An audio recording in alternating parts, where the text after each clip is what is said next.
welcome. And we are going to do another calibration today with David. David, would you just take a minute and say hello and introduce yourself? Yeah. Hi, I'm David Osborne. I'm a mortgage loan officer out of the California market. So any other details you want me to share? You're doing great things over there. All kinds of things going on with the market these days. No, that's Right. great. That's great. That's great. So David, you mentioned to me that you had wanted to overcome imposter syndrome, just like the Yes. number one problem of like high achievers and people that are going places and doing things in all sects of society. So can you explain to me what that looks like for you? What is your version of imposter syndrome? To me, it's just like that self-doubt, that little, I don't want to say Jiminy Cricket, the opposite of what Jiminy Cricket would be, right? Just letting me know like I'm not worthy enough to even try to go after the term that we'll use a lot as mortgage professionals when we talk about a realtor that is like a high producer is like that's a well, like a big well, like Every industry and has I a just feel whale. like yeah, like they're, so it's one of those things like where it's like even though I know I give great customer service, I have empathy, I care about my clients, like not just for the transaction, because there's so many loan officers that are transactional based. I'm way different. I come at it from a different approach, almost like a financial advisor approach. I can't say that to clients because I'm not a financial advisor, but I'm not just thinking about them for today. I'm thinking about how this is going to impact their family 3 to 5 years down the line. And I'm asking them what their goals and dreams are and really trying to have them open up their mind on what is possible. And I'm doing like the basics that a lot of loan officers don't do, which is like insane to me, but it's a budget, like, and I feel like that's the first place people have to start to even realize. You mean I can't get a $3 million house on a $30,000 budget? Yeah, no, we're not anymore. So it's not 2005. or 30,000 income, like, back in the financial crisis days, right before like, oh, you could fog a mirror, you get a loan, everybody gets a loan. So it's like one of those things, like I'm trying to make sure that they understand, like, and your mortgage payment isn't the cost of home ownership. Right. Yeah, There's no. maintenance costs that everybody don't realize, like, And people don't realize that also like the wife has all the renovations, which is also not included in the cost of what you do. It's the invisible right? things. Right. Thank you, social media and all these reels. It's so easy. They just snap their fingers and voila. I love it. I So, love it. So it's so really it's, for you, it's self-doubt and not being worthy. feeling like that. And Feeling I like you're know, not worthy to get a top producer. Is that it? I want to make sure I yes, understand. yes, exactly. Okay. Okay. And what do you think is keeping you from getting a top producer, like outside of worthiness? I mean, I don't think I'm being forward enough. I don't think I'm getting on the right stages, to build that presence. And a lot of that, again, just goes back to like, who am I to be asking to even be on that stage? But at the same time, I know the impact I've made on so many people's lives. That's merit enough. I have enough testimonials of people claiming I'm like the best thing since sliced bread. Like, Dude, and sliced bread is pretty good, let me tell you, especially if it's exactly. fresh. So like, like to me, I'm like, why is that? But that's where I think a lot of that stems from. So let me ask you this. So like in an ideal situation, would you just have like, do they even use Rolodexes anymore? Like you get the concept. Would you just have like a Rolodex full of top producers? Is that like the ideal situation here? Yes. Okay. Yeah. Do we use Rolodex? Like, nobody has a No, people don't Rolodex use anymore. Rolodexes anymore. But like I'm thinking, I mean, I and have that's seen them. I have seen them. And there are people that I know that are very I'm successful. going through a tunnel. I can't hear you. We might cut out. Nobody uses those anymore. I have seen them back in ancient Egypt through archaeological No. I've films seen in them elementary. recently. Like there was a really successful mortgage loan officer in the San Diego area. And I flew in like in 2018, so not too long ago, and he still had a Rolodex. So So we'll just go with like you want a network full of yeah, high producers. yeah, and I have been slowly. I call it like what they call it cold calling and then warm calls, right? I'm calling it Call the like damn leads. I'm trying to do the warm social media stalking, where I'm like befriending them and starting to make comments on their social media, and then like now they're like recognizing, and that is working a little bit. Yeah. So But let's keep this focused on the yeah, questions here, because I want to get through these. So self-doubt, not wanting to, not where did he get this hot producing? It almost seems like you feel like you're not assertive enough. yes. Okay. Taking action. Like, how do you feel about taking action? I, I'm not afraid to take action. I feel Do you like feel I'm like just taking the wrong action. that's what I was going to ask. Okay, so Like, taking the right so action. yeah, so I guess it comes back to the assertive part of it, Yeah, because for I'm sure. not that bold. Like, you need to work with me, like I'm more of a like, let me show you my value, which is a long play, right? Right. So, okay, that's good. So let's talk about, and what are some of the feelings that you feel because of this, like in association, right? Do you feel like,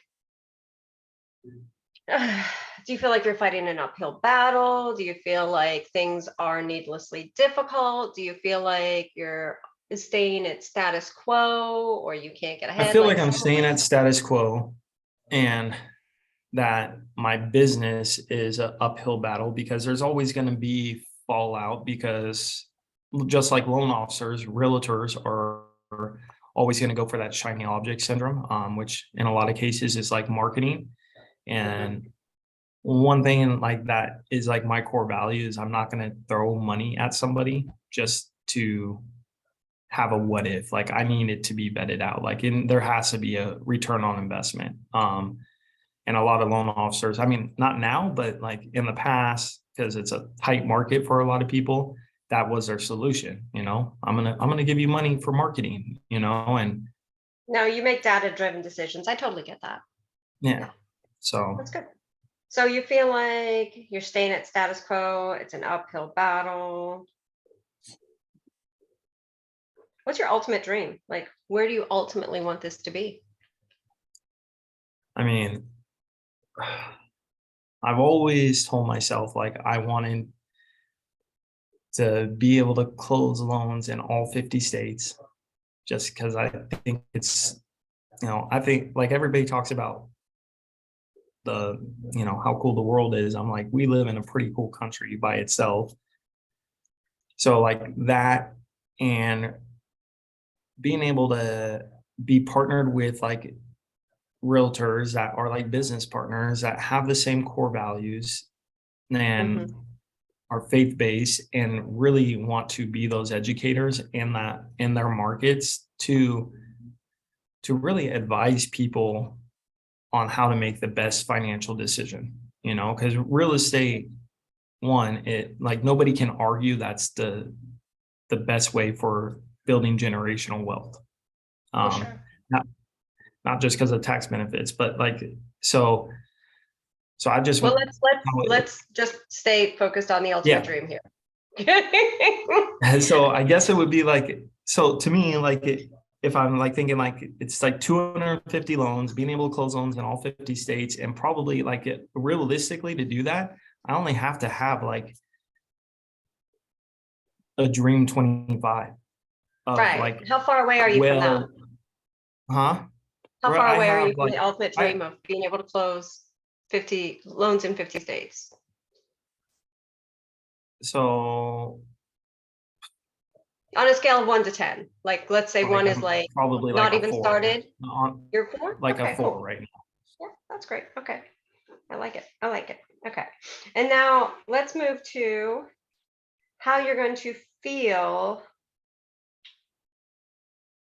when you are taking the right actions and when you are connected to these high producers, like when you are in actual connection and working with these high producers, how are you going to feel? I'm gonna feel like confident in my ability to be able to perform. And I think like when you're actually doing those actions, it just builds on your confidence. So Doing the work and the I don't right want to sound actions. corny, but like I feel like I'd almost be like in that Zen state, you know? Yeah. So You be in your genius, huh? yeah, Yeah. Be in your flow, be in genius. A deep sense of fulfillment. yeah. What about financially? I mean, it would be when you're at that point, I would be building generational wealth just off of my income, not even to take into consideration the real estate aspect that I would be able to buy. And Allowing you to build generational wealth and create even more legacy. yeah, I love it. definitely. Yeah.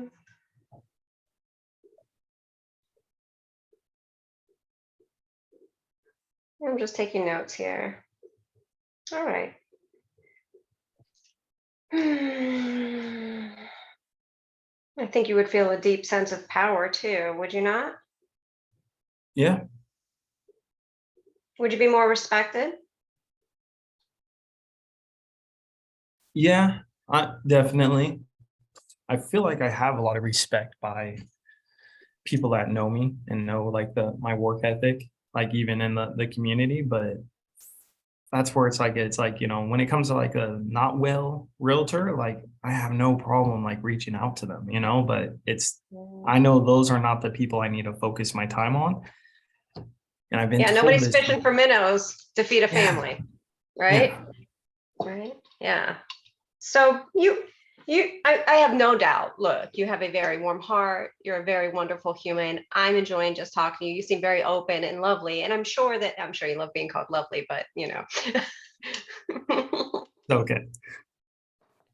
you know what I'm saying there. But Mhm. I'm sure you're very well respected. I'm sure that Yeah, others see the same thing. But there's always what I find with men is there's always a deep sense of respect that changes the way they internalize how people revere them or respond to them when they actually start accomplishing those high level goals. And so I think that's just a consideration. And it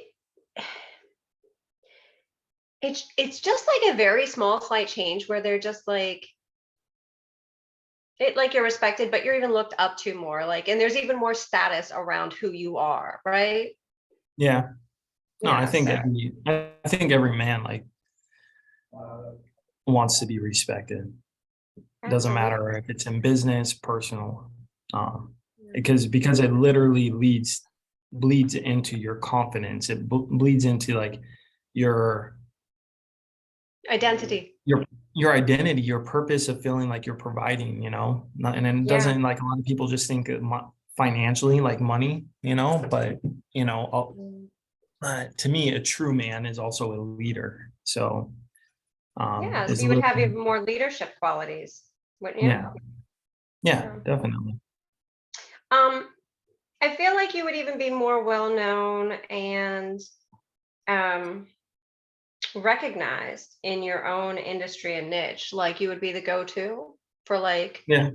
top producers. Yeah. Well known and recognized in the industry and niche. And Yeah, which I would basically be on the Scotsman guide is what we call it as a can loan you officer. say that? Can you say that Scott, slower? yeah, Scotsman guide is what it's called. Gotcha. And Okay.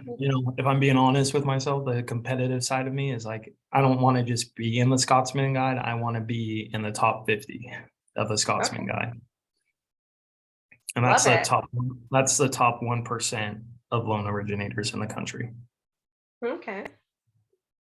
Okay. Top But one for but it's not 100% accurate, not to get sidetracked, because you have to pay to get into it. So, which that I was mean, like you have another to produce. They're just not letting anyone in there. So it's not like Twitter. You don't pay $8. We're good. We got this. yeah, you have to pay like 5,000. And when I found that out, because I could have been in the Scotsman Guide in 2020 and 2021, I was like, I had a moral dilemma with it. Yeah. So, but now I'm like kicking myself in the butt because the market shifted, and I'm like, oh, that would have been something that I should have looked at it Credibility, as like authority. yeah, I should have looked at it as like a marketing thing that would have given me authority in my area. So, because I've seen how other loan officers that are pretty close to my area have used it, and I'm like, damn it. So, but you live and It's you funny learn. when people realize that you have to pay or you can just pay to get into everything. I was talking with a client earlier and we were Right. talking about how you have to pay to be in Times Square, which is something most people don't know, right? And then I remember talking with my client who's a coach for nomad entrepreneurs, and she was like, I just want to get into entrepreneur or Forbes. And I'm like, just go write them a check, they'll take you. And like it kind of everybody goes through that moral dilemma and the bubble bursts, like what you described. But the fact of the matter is like nobody is giving away the real estate in the Scotsman Guide or the Times Square or Forbes or Yeah. entrepreneur website, and it kind of bursts the bubble, but then it also makes it seem so attainable. And it is a great authority piece. I have no doubt that you'll get there. So just for the sake of clarity, I just want to be super clear. What do you call yourself and how do you want to be referred to? So like I have a luxury real estate agent that is in the top 2%. And she's like, I want to be like, when we do this, she's like, I want you to refer to me as the top luxury concierge, like top luxury real estate concierge, right? That's how she sees herself. So, Yeah. right. Like, I know that sounds like, she's like, I'm just a real estate agent, but I'm the luxury concierge for this area, whatever. Right. Right. Yeah. What title goes through your mind when you think of yourself? Mortgage originator. I mean, that's technically like what we have to call ourselves because of the regulations, but Yeah. like I say I'm a mortgage advisor, Right. Okay. and I like just my want to make little sure. yeah, and my little tagline, good Lord, I'm drawing a blank just because I'm sleep deprived is here, let me look at it.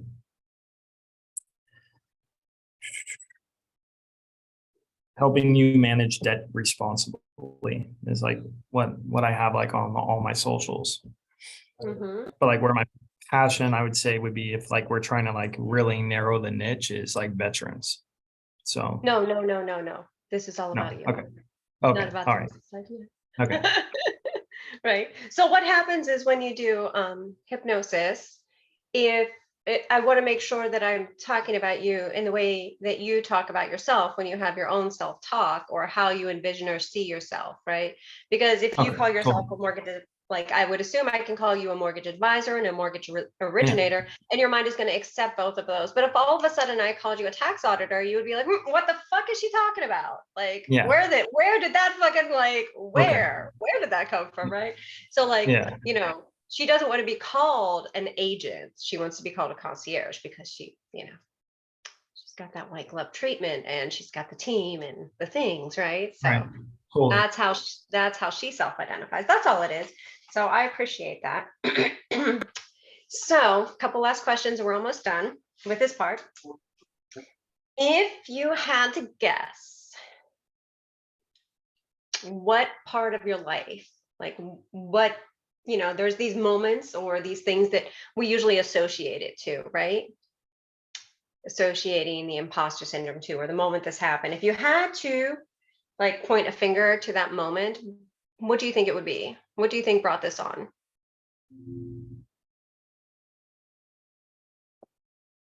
Hmm. One of the distinct moments was when I decided to leave Wells Fargo back in 2012 because they did a really good job of brainwashing us that we're nothing without their brand. Um, and then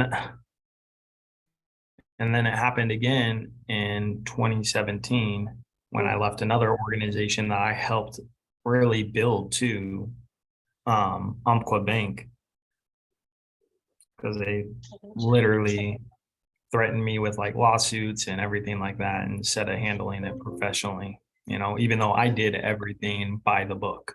Because that's the one thing, like if people ask about me, I'm like the most ethical guy there is. Like I'm like, I follow the principles of like the FBI. Like I'm gonna find a way, the loopholes in the guidelines versus like doing fraud, We're gonna make it work, but Yeah. So it's gonna be a tagly. it's gonna, it's not gonna be I got easy, you. but I'll figure it out. And I've So I really, always ask people this question only just because it's always fascinating because and it's really to show you like how powerful the subconscious is and how different the conscious is, right? Because in hypnosis, you have access to the subconscious, but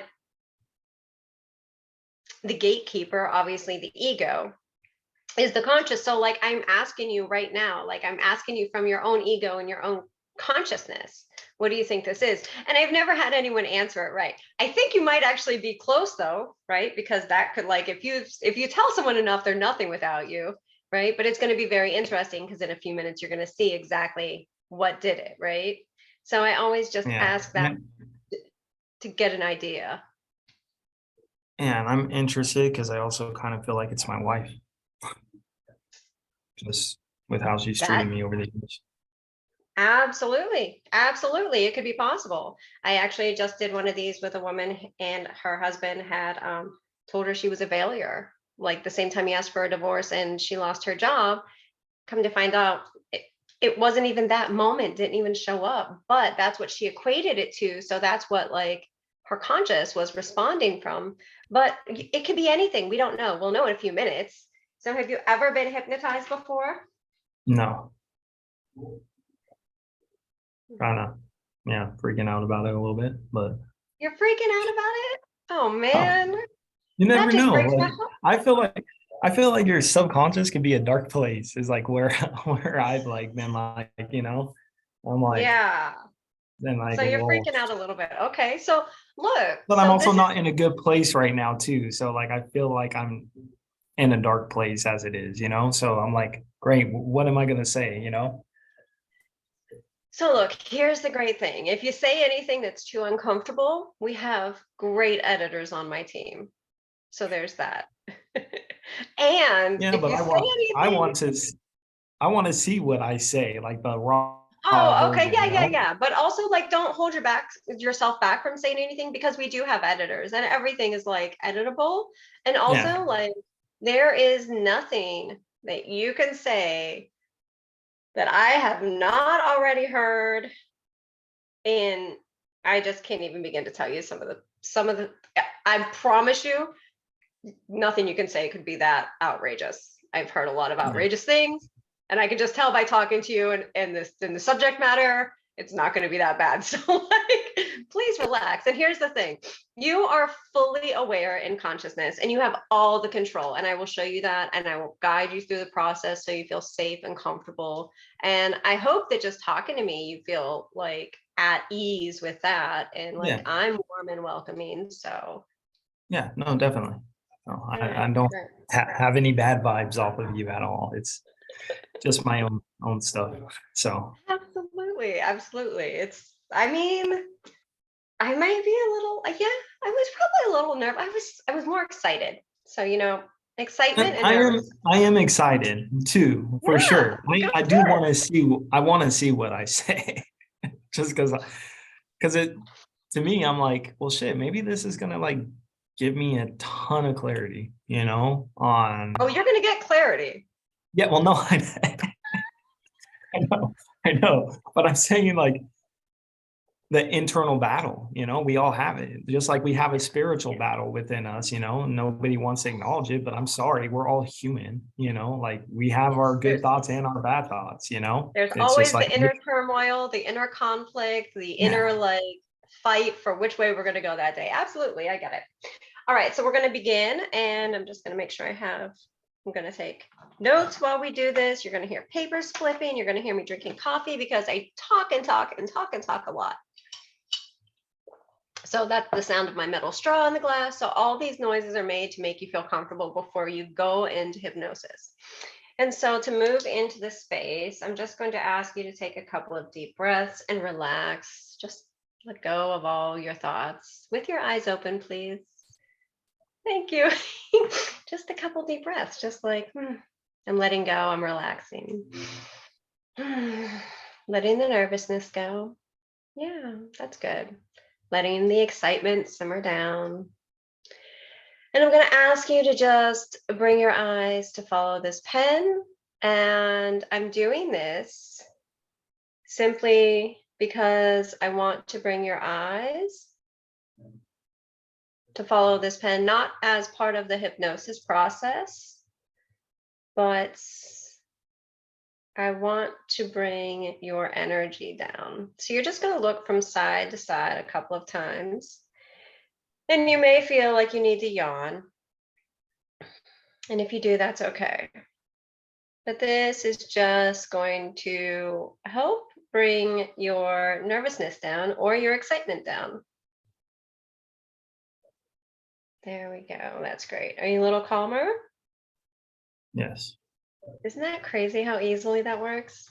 And now I'm going to ask you to just look right up into your third eye right here. This is like, if you had a third My eye third right eye or here. yours? Well, look into anyone's. No, look right up into your eyebrow bone, right? So like a lot of people know that that's the third eye, or just look right up into your eyebrow bone. So you're just going to take your eyes, roll them upward and inward, and you're going to look into your own forehead. And you're going to feel a slight bit of pressure. And allowing yourself to feel this pressure and allowing yourself to be with your eyes open. Why do you keep closing your eyes? Come back. I don't know. Yes, there you go. And you're just feeling a slight bit of pressure on your eyes. Do you feel that? Yeah. Yeah. Just get comfortable with it. Just allow it. And you're just going to be completely relaxed, feeling a slight bit of pressure. And you may need to flutter your eyes, just like you just did. Flutter your eyelids. And every time you flutter your eyelids, that is suggestibility coming upon you. That is relaxation coming upon you. And you are going to be primed even better for hypnosis. And in this space, I'm going to ask you to just drop your eyelids right down, close your eyes, sealed shut, glued together, relaxed. Wonderful. That wasn't so hard. Now you get to keep your eyes closed for this whole session. I want to be very clear with you. You have a bit of a rogue gene there, huh? You're like, oh. So here you are, relaxing, and you're just focusing on the sound of my voice. That's it. You're just focused on the sound of my voice. And while you focus on the sound of my voice, you're just allowing yourself to also notice your breathing. It's slower. It's calm. And as you focus on your breathing, you allow yourself to be in the space to let go of all of your thoughts.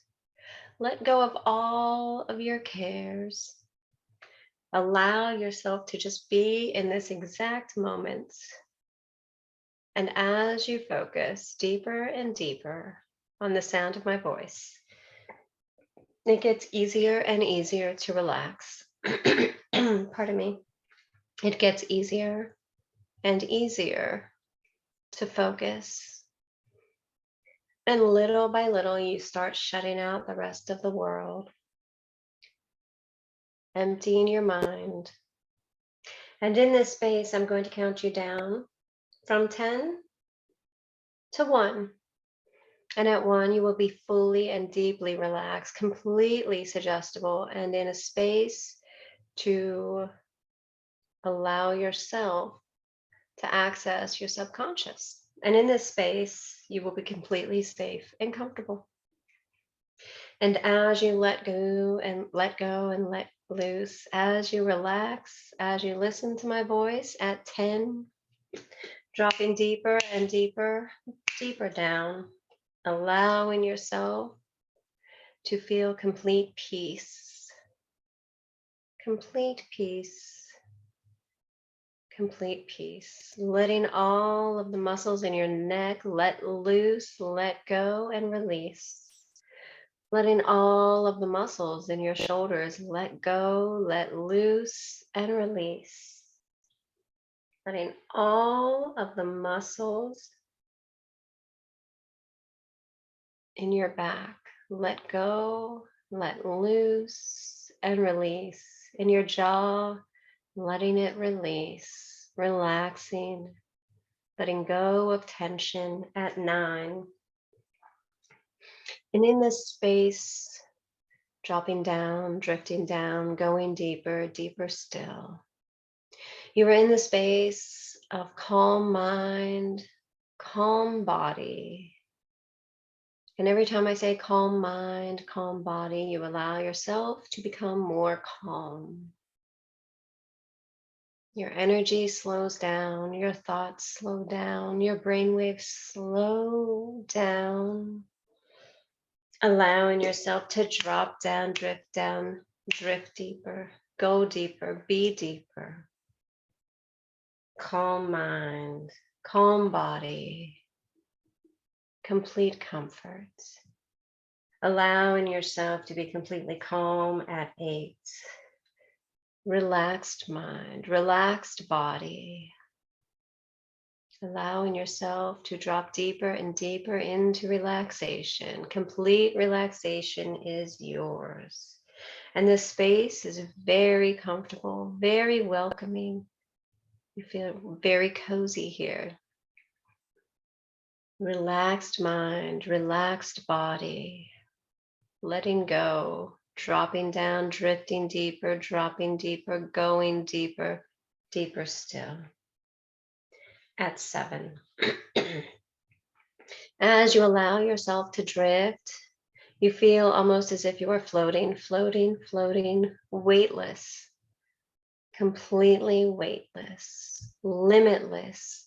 And in this space, you have access to all truth and everything that you desire. And you recognize yourself as pure consciousness, letting go of all of the earthly pulls, all of the physical demands, all of the material realm. And as you let go and let loose at 6, you drop deeper, drift deeper, go deeper. You're doing absolutely wonderful, David. This is spectacular. As you allow yourself to feel fully weightless, fully limitless at 5.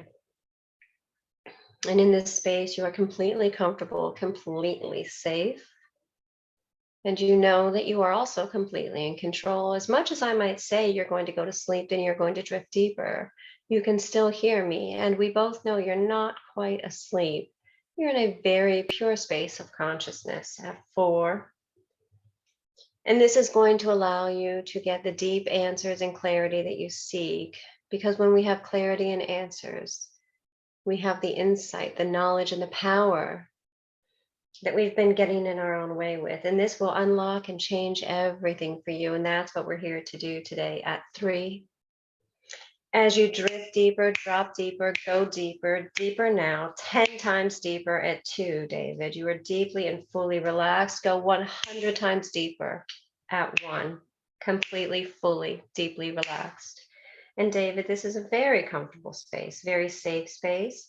And you can tell that you still have all of your faculties and thinking abilities. You still can hear my voice and you can still respond, can't you? Yeah. Yeah, see, that's perfect. And in this space, I'm going to ask you just to imagine that in your left hand, in your imagination, in the imagination of your mind, I want you to see a lemon in your left hand. And as you look at this lemon in your left hand, I want you to see if it is bumpy or smooth.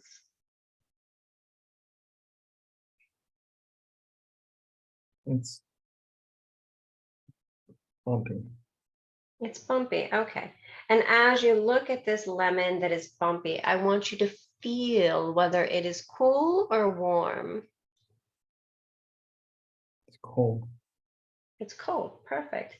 And David, does your lemon have a stem and a leaf, or is it completely free of a stem and leaf? completely free. Completely free. That's wonderful. So, David, I just want to ask you to bring that lemon up in the imagination of your mind and allow yourself to smell that and inhale the deep, lemony, fresh fragrance that accompanies that fruit. And this is a smell that you recognize. You've smelled this in the past, either with cleaning materials or you've walked into someone's home or office and it had that lemony, fresh scent. And I just want you to imagine yourself smelling that. And as you do that, I then, in your imagination, I want you to just open your mouth and I want you to bite into that lemon, pierce that skin with your teeth, push through the skin, the pith, and right into the fruit so that it causes all of that lemon to burst open in your mouth with that sour, sour, sour, sour, tart flavor that floods your mouth, under your tongue, in the back of your mouth, and it's dripping down your chin.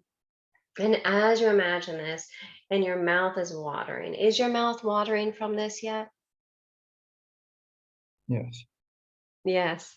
I want you to see how completely powerful you are in this space. And we're just going to put that lemon aside for right now. Thank you for experiencing that. And we're going to actually move into a space, David, because you're here because it feels as if you have some feelings of imposter syndrome. There are feelings of being an imposter that are showing up for you, and we're going to get the answers for you. And that's exactly what we're going to focus on. Do you feel comfortable doing this, David? Yes. Perfect. All right. So, David, I'm going to ask you to just relax as you are, and your subconscious is going to do all the work. You don't have to think, you don't have to do anything, just follow the sound of my voice. And at this time, your subconscious is going to bring you to a scene in your life, a scene that you will be able to remember and identify once you are aware of it. And in this scene, it is going to be a scene that has contributed to why it feels like you have imposter syndrome. This scene is going to give us the details and all of the answers and insight that we need.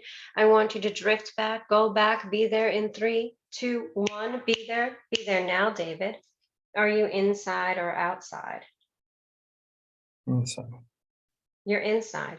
And are you happy or sad? Sad. You're sad. And are you alone or are you with people? With my wife and my parents. I'm sorry, can you speak up just a little bit?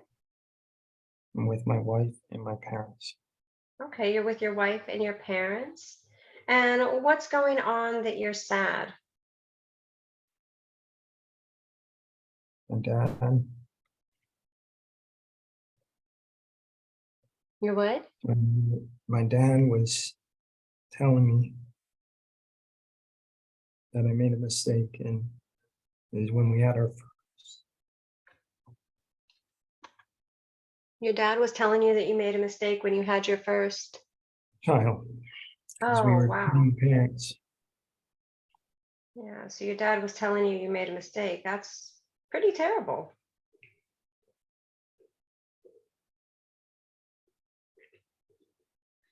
And why did he say you made a mistake?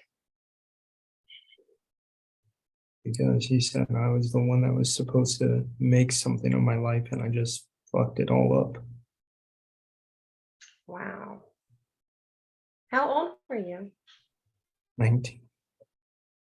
Wow.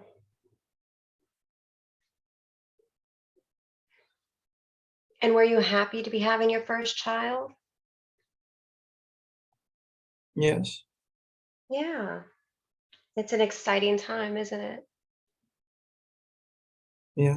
Scary. Yeah. It can be, but there's also excitement. Excitement and, fear are very closely related. So your dad was telling you that you made a mistake, and how did that make you feel?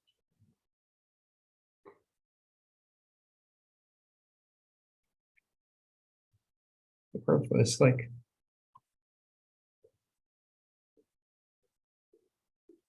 I'll Yeah. never be good enough in his eyes. Yeah, absolutely. That had to be very painful.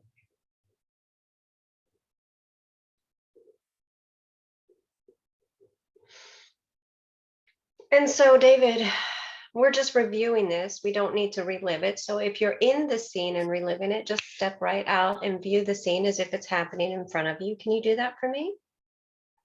Yeah. And that's going to be a little more comfortable for you. Feel that now? There we go. Is that better? Yes. Yeah, we can just review this without reliving it. And David, I want to ask you, how did this contribute to you feeling like an imposter today?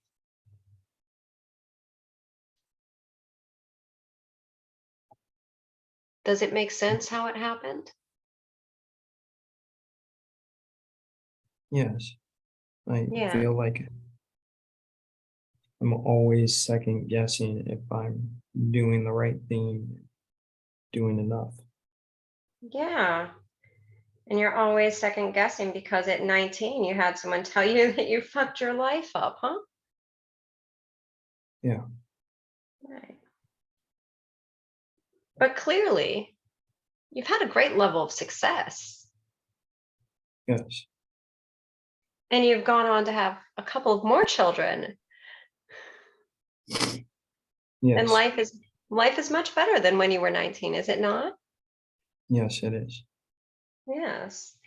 And so would you say that you fucked your life up? Or did you give your life purpose and meaning? And did you create the life that you love from that moment? I did everything I could do to prove him wrong. Yeah. Did everything you could to prove him wrong. Here's an interesting thing, David. It was never about you. You see, the thing that happens is that we can only see what we think of ourselves and others. So, from a psychology standpoint, your father simply told you that he fucked his life up when he had a kid. Maybe he was supposed to make something of himself. Did he have a child young? No, No? no. Okay. Do you see that this was your father's own shortcomings and not yours? Yes. Yes. So when you look back at this, does it even make sense to feel like you were never going to be good enough or that you were worthless? No. No. You've achieved so much since then. I don't think anyone could call you worthless or say that you weren't doing good enough. And you certainly didn't make a mistake, did you? No. No. What does 19-year-old you need to hear to feel better about this situation?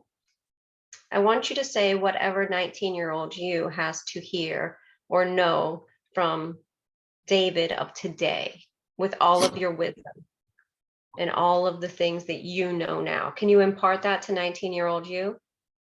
Yes. I want you to snap your fingers and you're going to look over at yourself. The 19-year-old version is going to look over at yourself and get your attention, and you're going to share with him in your own mind or heart whatever he needs to hear. Can you do that now? You are worthy.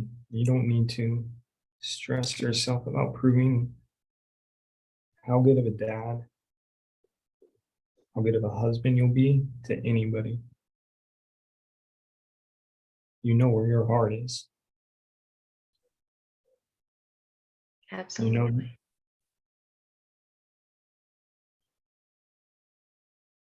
and you know that you are the example that God.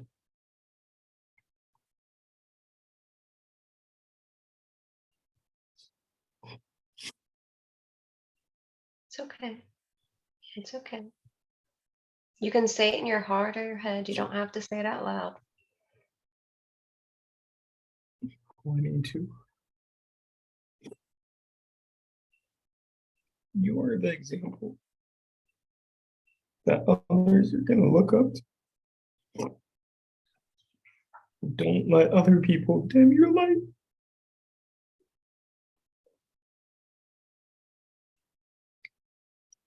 Just because they see how bright you shine.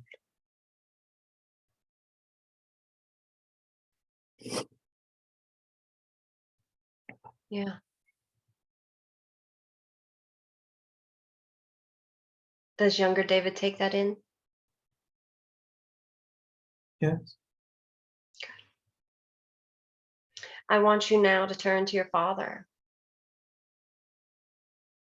as the older David that you are right now. And I want you to tell him he had no right saying that and projecting that on you. Tell him how great you have been and everything that you need to get off your chest when you were 19 and now. You can do this in your heart, your head, or out loud.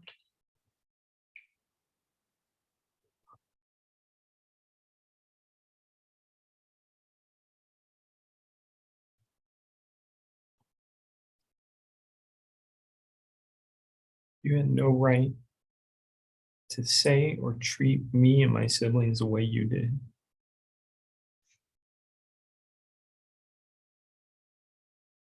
As a father, I would never dream of doing any of the things you did to us negatively.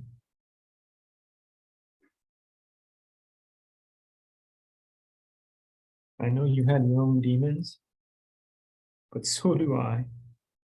I don't let that impact my girls.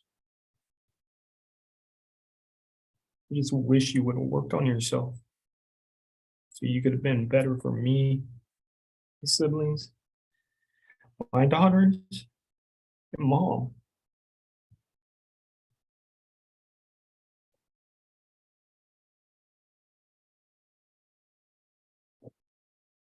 But I forgive you.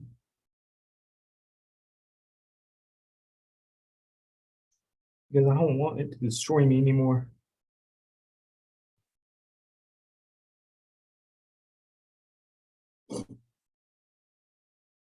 Allow his weakness to be your greatness now.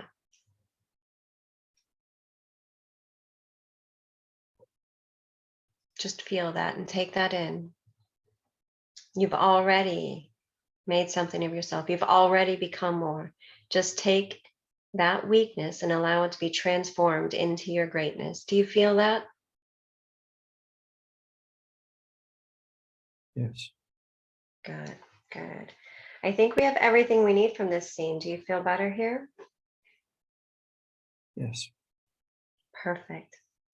David, I'm going to ask you to back away from this scene to move backwards, moving backwards, slowly seeing this scene fade into the distance, getting further and further and further.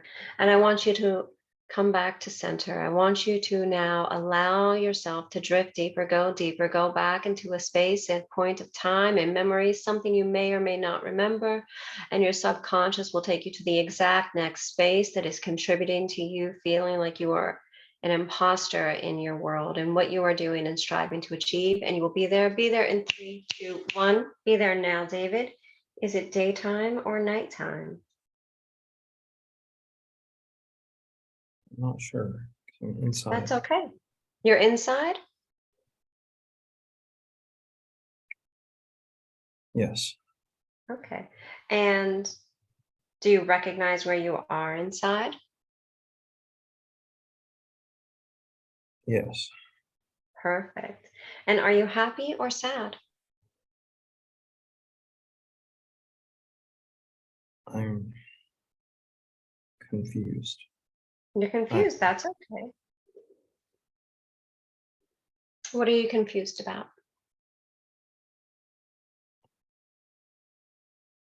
I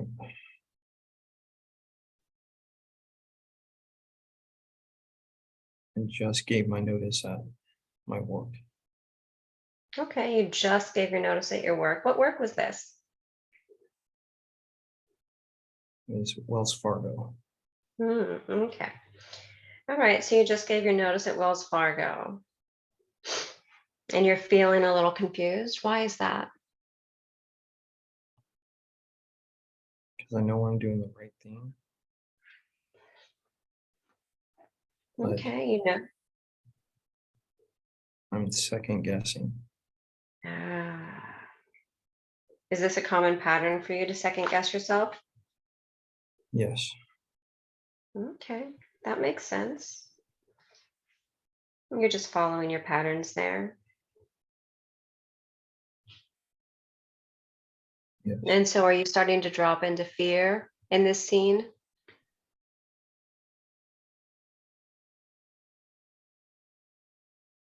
Fear, yes.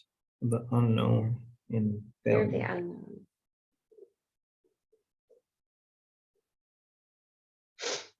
And how does this scene contribute to you feeling like an imposter today and being able to work with top producers? Can you connect that for me?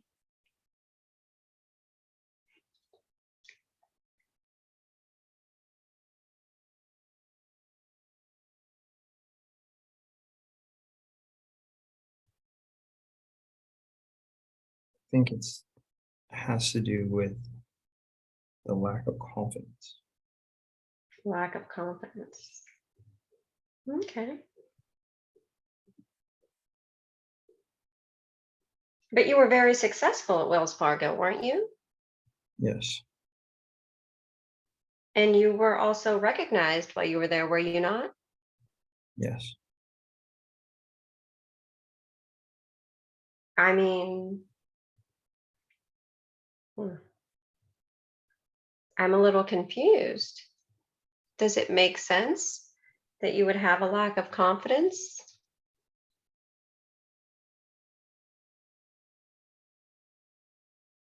I was afraid of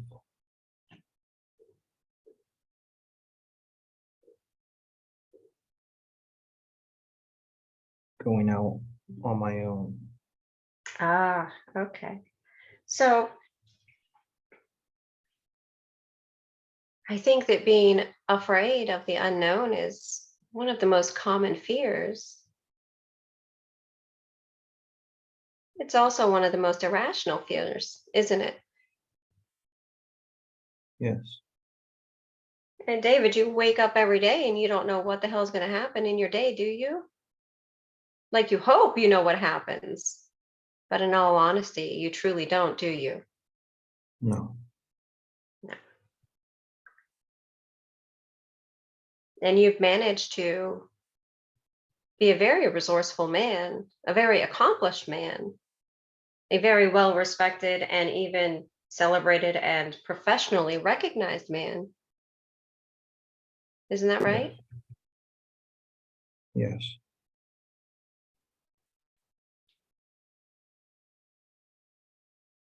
I don't know your exact age. Would you share your age with me, David? 39. You're 39. David, you have 39 years of experience of getting to the next level every time. You wanted something different, don't you? Don't you have that level of experience? Yes. And with that level of experience, would you say that you have some confidence through doing that because you learned what would work and what didn't work? Yes. Yeah, true.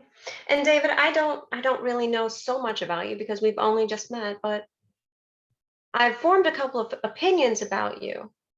So someone who's only just met you, from what we've talked about, I've gathered that I believe you to be a very responsible man. Is that true? Yes. Yeah. I also feel like you're a very resourceful man. Yes. I also feel like you will do what it takes to get the job done when something needs to be done. Is that not true? Yes, that's true. Yeah, you don't seem like you're actually afraid of hard work. No. And whenever we start on a new endeavor, we don't necessarily always have the confidence to know that we have the skill set it takes. But you know what I know you do have is resourcefulness, the ability to roll up your sleeves and get to work, and the commitment to doing your best. Yes. Do you think it takes something more than that to build the confidence and to take the actions and to get the results you need or want?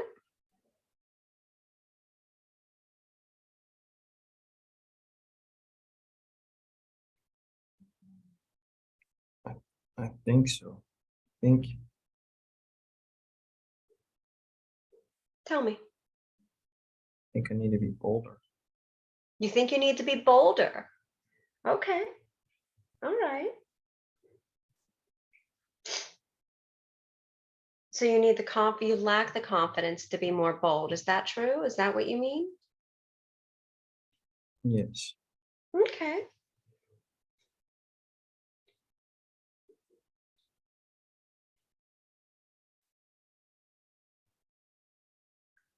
When you look back on that day that you were leaving Wells Fargo, when you turned in your notice, I want you to see that man. I want you to move out if you're viewing it from within and just picture him as if he's on a movie screen or you're viewing it as a movie in front of you. And I want you to look at that man. And if he had been a little more bold, a little more assertive, or full of himself in whatever way you think would make this work, what would that look like? Would he just be, what would bold look like to this man that he needs?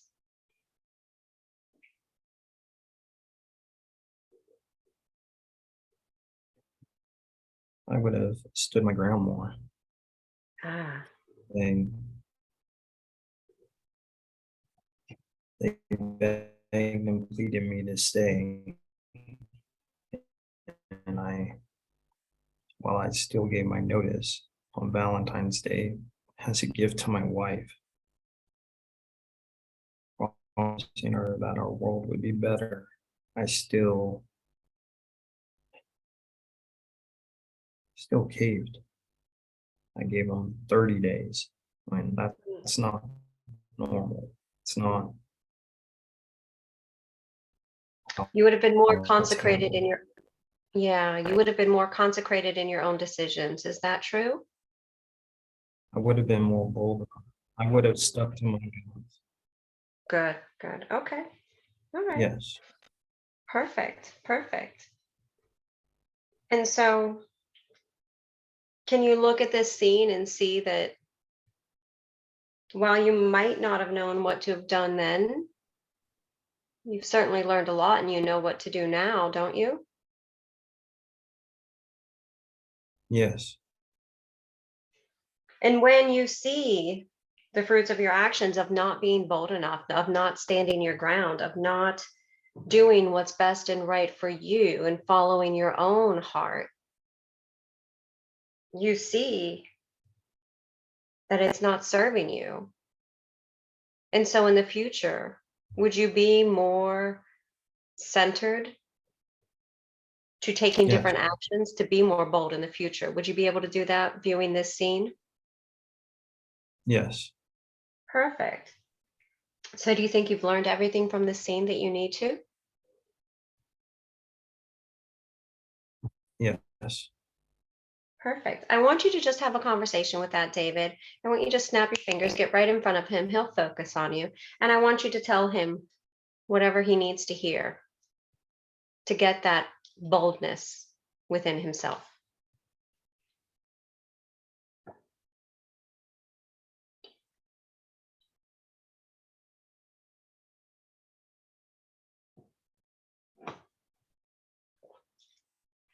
You prayed about it. You knew what you had to do. Don't let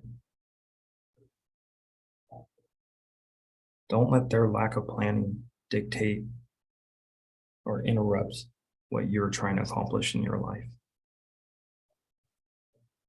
regardless of how bad they make you feel, because that is not anything you can control. You knew that you were doing what was best for you and your family,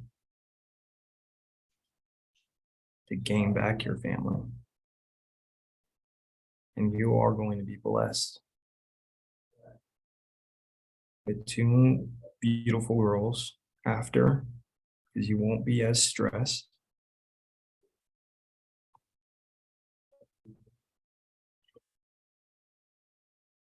You'll regain your relationship with God to one of the best points of your life. Don't let them control or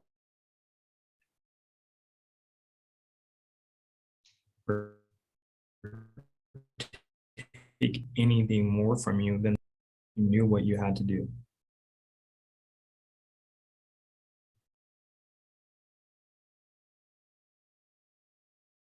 Yes. Do you feel better? Yes. I'm glad. David, I'm going to move you to a third and a final scene, a scene from your past, a scene that you will recognize easily, effortlessly, and it's going to tie everything together for you. This scene is going to wrap up everything and give you all of the insights, all of the knowledge, all of the clarity, and give you all of the answers that you need to overcome this feeling, this illusion of imposter syndrome. And I'm going to ask you to go ahead and allow your subconscious to bring you to that scene in 3, 2, 1. Be there.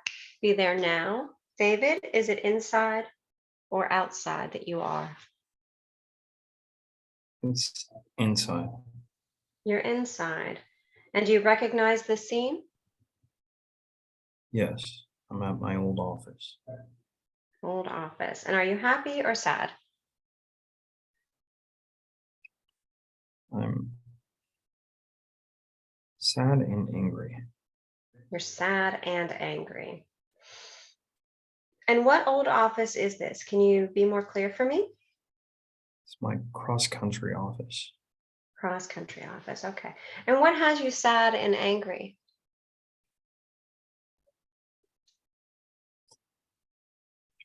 I was going over my profit and loss for my branch. Mm-hmm. And I was angry because I saw money being taken out of it that was not approved by me. Oh,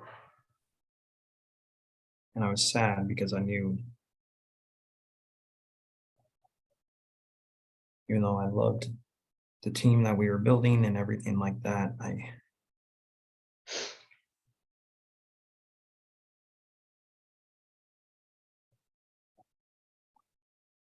was going to have to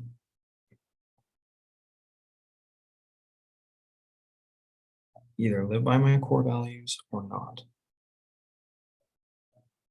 And I knew that was going to impact people that I cared about deeply. you had some tough decisions to make, didn't you? Yes. And can you put this together for me, how this scene impacted you today to feel as if you were an imposter?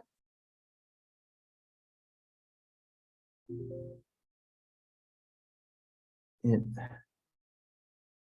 nobody else was supposed to have control over that P&L. And it really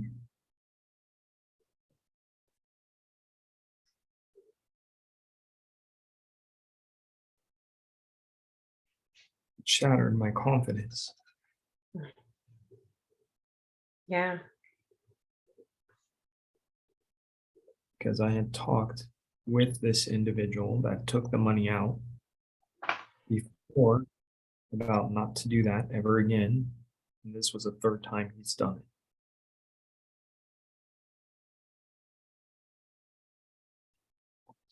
That's tough. So I felt like I had no control over what I was building. And I finally felt like I was in the right place, making the right strides, and just because he knew he could, he did it, and he knew I couldn't do anything about it.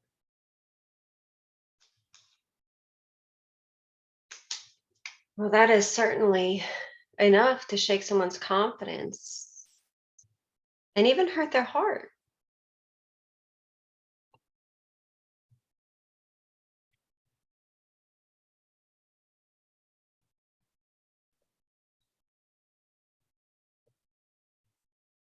Yes, because I thought I knew him. Yeah. David, how old were you when that happened?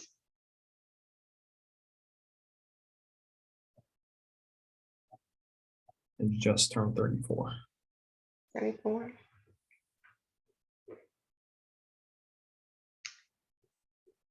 David, would you make that same mistake again? Would you let it get to a third time? No. No. You're a much stronger man now, aren't you? Yes. You even understand people better now, don't you? Yes. I would say you're also more solidified in your own core values and your internal driver, wouldn't you? Yes. You know who you are and what you're willing to tolerate and what you find acceptable. You have a very clear internal GPS there. Yes. You're not the same man you were at 34.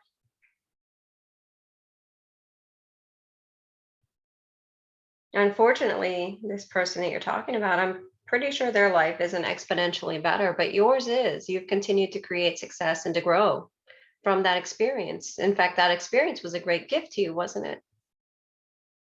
Yes, it was.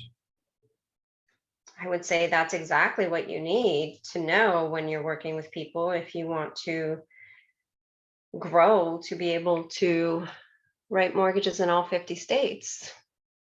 You got to know people and who you're dealing with, don't you? Yes. Yeah. David, that might have shaken your confidence and it might have shattered it and it might have made you feel like you didn't have control in that version of who you were. But at this moment in time, at 39, do you have full confidence that you would be able to deal with this conclusively and professionally and decisively if it were to happen again? Yes.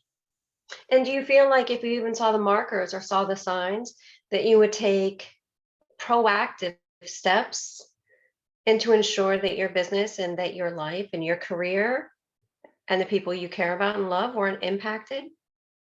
Yes.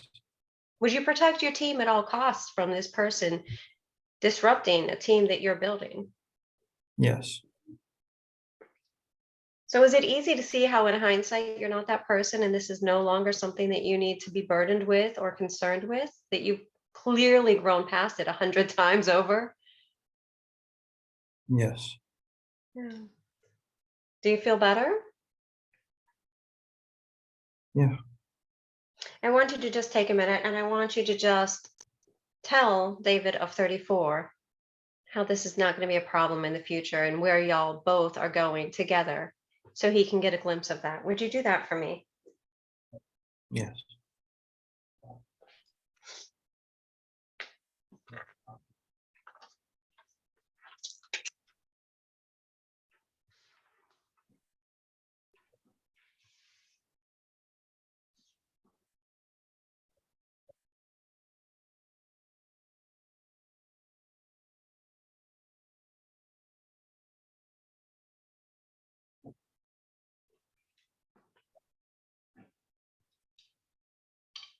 You are making the right decision. You were clear. You communicated what you needed to communicate. I understand the turmoil and feeling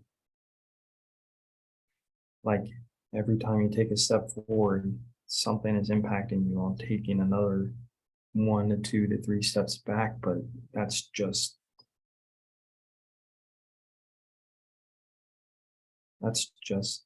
part of life. And you're becoming stronger for those trials. And their issues are not yours. You know what you stand for. Don't lose sight of that. Don't let this burden take anything from you.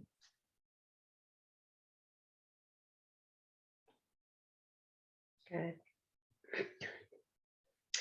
And David, the truth of the matter is you didn't do anything. This person did that. He made choices, or the person made choices, correct? Yes. And all choices come with consequences. Yes. Yeah. I just want you to recognize you didn't do anything to this person. In fact, you were probably a lot nicer than most people would have been. Yes. All right, Too David. nice. Yeah, absolutely. Absolutely. But you know what? That's that's not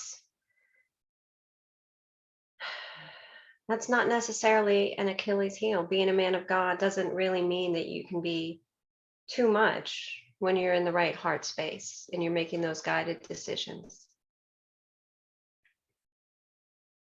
And you always, always perform within the rightness of your path and your guidance system. And that's what makes you a wonderful father, an incredible husband, a great leader, having the ability to be open hearted with things. Isn't that right? Yes. Absolutely. Now, David, I want you to imagine that you have these three scenes. Imagine that they're just Polaroids and they're in your hand, they're in your left hand. And I want you to imagine these three scenes: the scene of your father telling you that you made a mistake, the picture of you turning in your notice at Wells Fargo, and then finally, this last picture is of you having to deal with this person in that incident.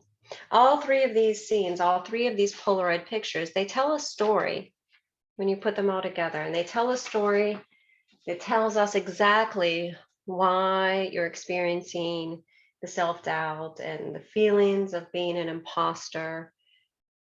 The story tells exactly why we're here today, you and I. Can you put that story together for me and share it with me?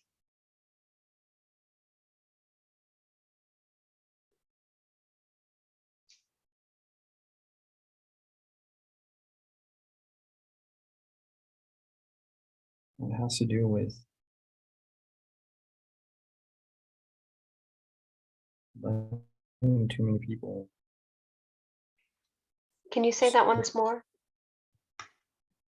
The story is letting too many people dictate why not me? Yeah. Why not? That's Why can't I powerful. have a success? Why Yeah. can't I accomplish my wildest dreams?